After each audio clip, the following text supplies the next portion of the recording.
All right, moving on with Chapter 2, and now looking at mission, objectives, strategies, and tactics. Salespeople must understand these four concepts and follow their precepts in order to have a consistent and meaningful selling as serving, focused on customer success, selling as educating, and connecting emotionally approaches. Before a sales organization, whether it be an entire division or a department, can articulate those four different things, it must answer the purpose question about the company or organization it is a part of. And that purpose question is, what is our reason for existence? Why are we here? Why do we do what we do? Very important questions, because that's going to determine the philosophy of how you work, and it's also going to drive the motivation for going out and doing the things that you do. That's true of any industry, any organization, any division within an industry. You have to be able to adequately answer the question, why? Why are we here? What's our purpose? Why do we do what we do? In general, most people want a sense of meaning in their work. They want purpose. Daniel Pink talks about three things that motivate human beings. First, people want autonomy because they don't like to be told what to do all the time. Otherwise, we're just cogs in a machine. Secondly, they seek mastery because there's an inherent drive to be good at something. You want to be proficient at the things that you do. That's why people practice even the simplest of tasks on a regular basis, because the more you practice something, the more you become good at it, the more it becomes second nature to you, that you don't even have to think about what it is that you're doing. And that's when you get to the point of excellence. Thirdly, they seek purpose to give meaning to their work. They don't want to do something just because it's something to do. They want it to have some sort of larger presence and some sort of significance to them, to those that they're around, to something greater than themselves even. Mission. The mission of a media sales organization is simple and direct. It is to get customers and to keep them. So for media salespeople, turning customers into partners and helping them get results and be successful makes them feel good about what they're doing. They've accomplished something. They've been able to increase the revenue for the company, and many times with the way that salary structures are in sales, they increase the revenue for themselves. But sometimes it's, the money's great, but it's not all just about the money.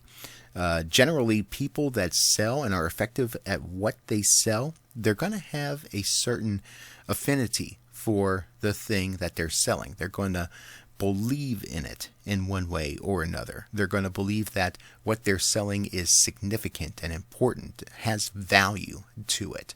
So those sort of things, when you're successful at doing that, creates this sense of positivity and on building momentum in the minds of people. So that's mission. Second, objectives: to get results for customers. That's the objective. Results must be defined by customers. We may have our own goals, we may have our own motivations, but if we're not getting the results that the customers are seeking, then in essence, we're not succeeding. So salespeople must help customers get results for two different reasons. One, if customers do not get results, they will not renew their advertising schedules. It's a great way to lose a customer, is that when you don't deliver on what it is that they expect. Second, helping people makes a salesperson's job more meaningful and therefore makes both the customer and the salesperson happier. When you help a customer and they're pleased with the help they've received, that should make you feel good as well. So there's mutual benefit from both the client side and the salesperson side. Also, to develop new business, a sales organization must continually develop new business from agencies and clients, not only to replace accounts that are lost every year, and that can happen simply just by normal account attrition. There's so many different reasons why businesses may not renew advertising besides poor customer service. So it's going to happen. You have to replace those accounts one way or another, but also you want to ensure growth. So it's not just about keeping an even keel, but increasing the overall customer base. Another important reason for constantly developing new business is to create demand, because it is demand that largely determines the price of media advertising. Even in a scenario where you may have infinite inventory, if you're successful at what you do and the medium produces results, then there's going to be that perceived value of what that advertising is going to be worth. And that can also bring up demand and bring up the particular costs of that particular medium to a customer.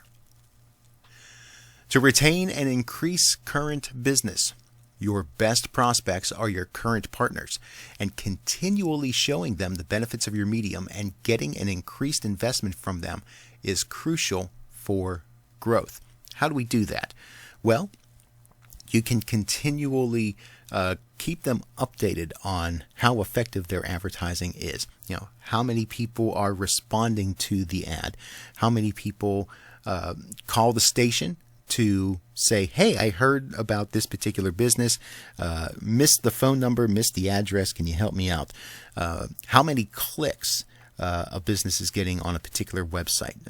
Seeing the traffic and seeing the response, looking at all those things, making sure that the business owner knows those things are happening.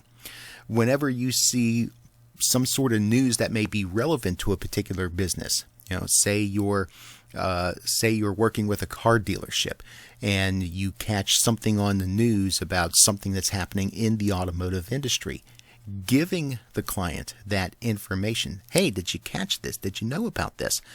Maybe even asking questions about what's your reaction to that? How do you think that's going to impact you? And that's helping to build that relationship between you as the salesperson and them as the client as well.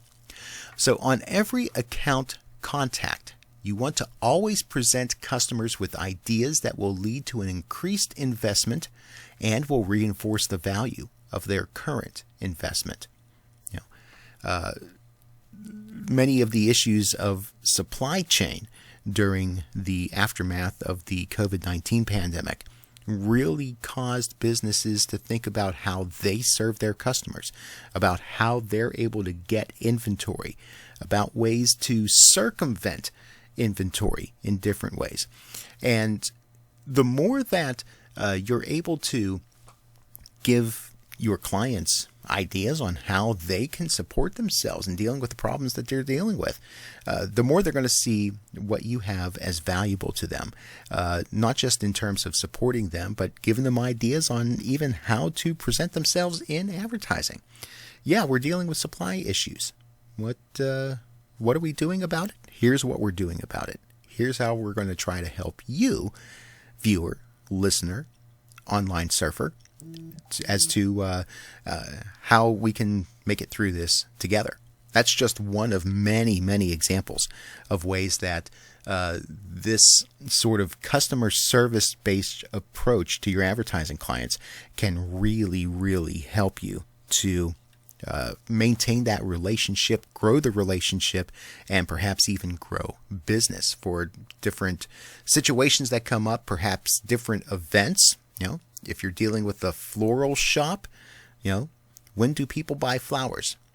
Valentine's Day, Mother's Day, keeping those things in mind.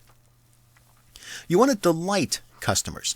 More and more sales organizations of major companies are evaluating and compensating their salespeople based on levels of customer satisfaction, service, success, and, in effect, delight. And that means that salespeople must not only make a sale, but they also need to delight their customers and partners by means of excellent service after the sale. Some of the things we just talked about are very much ways that you can provide good customer service after that sale. I mean, yeah, there are ways to try to entice someone before sale as well, but you don't just make the transaction, deposit the check, and then never talk to them again. Continue developing that relationship. Okay, let's talk now about strategies. First one, create value. A salesperson's most important strategy is to create value for their product, to create a perception of a differential competitive advantage of their product in the prospects, buyers, and customers' minds. In other words, what do you have to offer that your competition doesn't? Or what makes you different from some other place that they could buy advertising from? When you create value, that means you're telling a compelling story and educating your prospects, buyers, and customers about your product and your medium.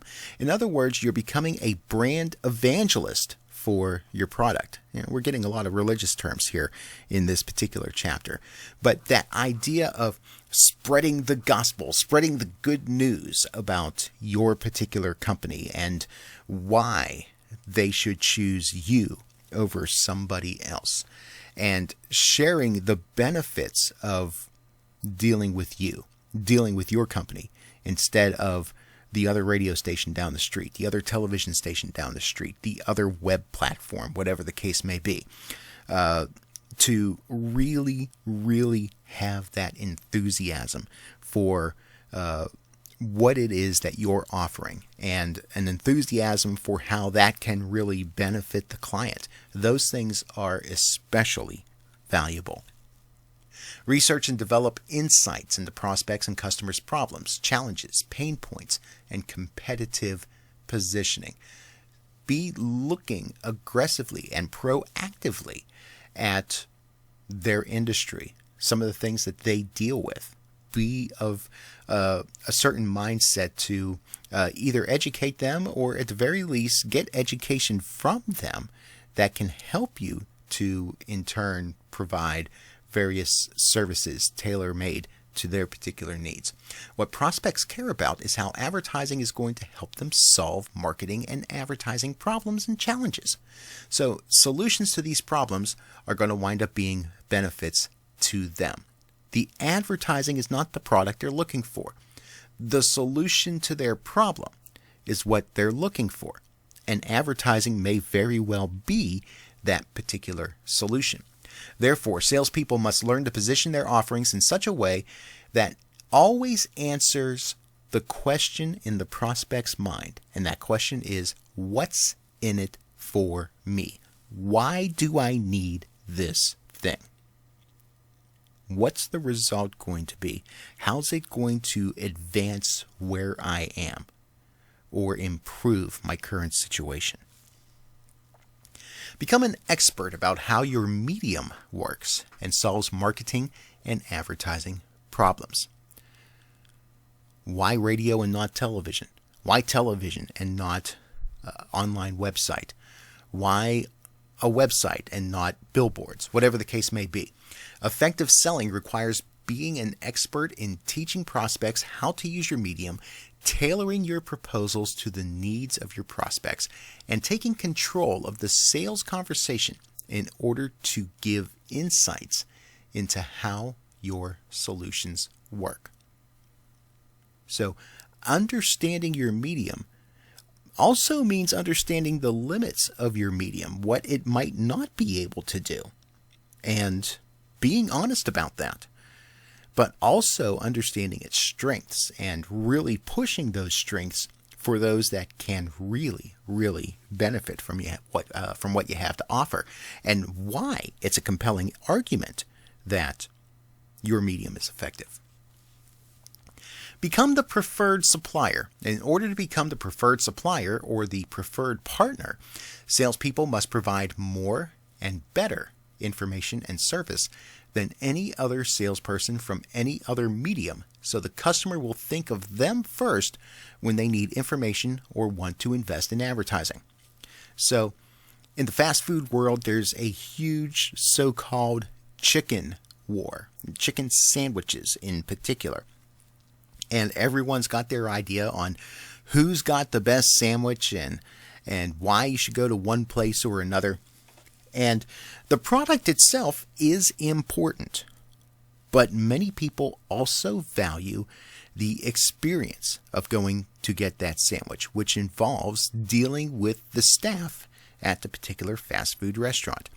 And certain fast food chains have had that reputation of providing just a overwhelmingly good customer service experience. So besides the fact that it's the Lord's chicken, a lot of people head to Chick-fil-A, yes, to buy the sandwich, but also to hear those words, "My pleasure," when the chicken sandwich is served to them. And they feel like when they go to buy a sandwich that as a customer, they're valued, they're appreciated, they're welcome to come into the establishment. So that's one of several ways to be a preferred supplier. Other ways could be quick turnaround of services. Someone needs an advertising campaign to start tomorrow. Can you make it happen?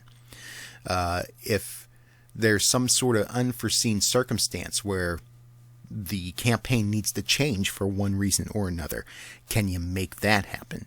Those sorts of things. They involve customer service, but the more that you're able to provide that good service, the more you're going to become the preferred supplier, because you're on your game, you know what you're doing, you go above and beyond to make the customer happy. Another strategy, innovate. Denise Lee Jones says great salespeople don't imitate, they innovate. They offer their customers unique perspectives and they often seek to push their thinking. They present a differentiated sales experience by challenging customers' status quo and teaching them something new and something valuable. So have something fresh, have a different perspective, give something that's new, that gives people something to think about and something to consider. Some key tactics now as we talk about these things to create a differential competitive advantage. Salespeople who can't find ways to create differential competitive advantages, in other words, that whole what I can offer that no one else can, or what I can offer better than anyone else. If you can't do that, you're merely just putting yourself in the position of being a order taker or a clerk that waits on customers and processes transactions. And if that's what you're looking to be, you're not going to be able to build a long-term career in the highly competitive environment of media selling. Because, again, there's the transactional stuff that happens. Someone knows what they want, they go and get it, and they buy it, and then they go on their way. But if you're looking for repeat customers and you're looking to add value, then you need to do more than just have the cog at the cheapest price or whatever the case may be.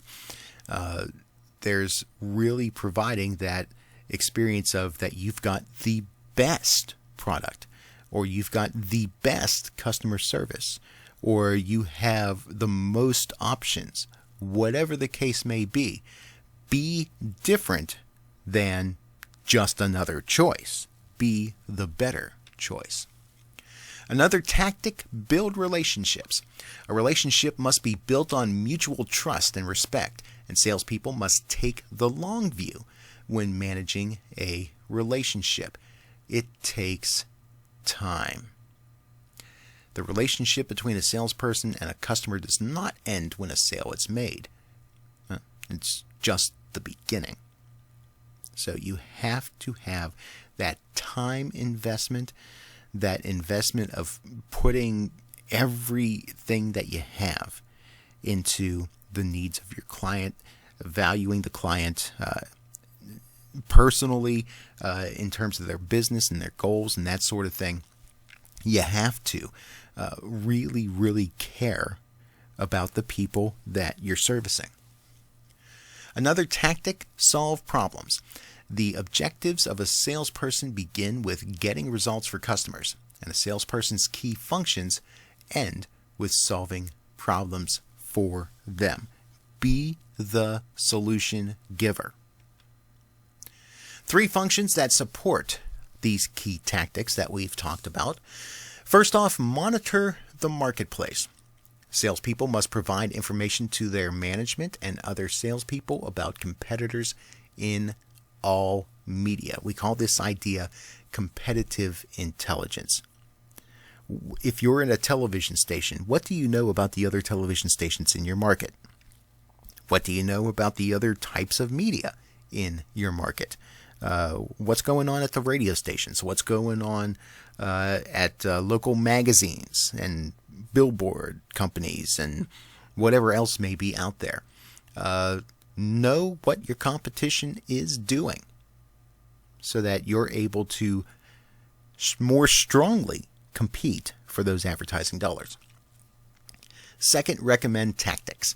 A salesperson should recommend new selling tactics, new questions to ask, new packages, promotions, changes in selling approaches to their management, all as a result of what they learn on the street about what competitors and other media are doing. Be smarter than the average bear and share your knowledge. Thirdly, cooperate. It's important for all salespeople in your department to learn from each other's experiences. It can be very tempting to just look out for yourself and not necessarily share knowledge that you have with your colleagues in the same company that you're in because you want to try to be the top earner or whatever. But when you take the team approach, the company as a whole benefits, and that usually means the salespeople as a whole benefits as well. When you learn from others, it's valuable to you. So provide value to your colleagues by sharing information that you have. That's going to do it for part C. One more video in this chapter coming up. We'll go there and we'll wrap up chapter 2.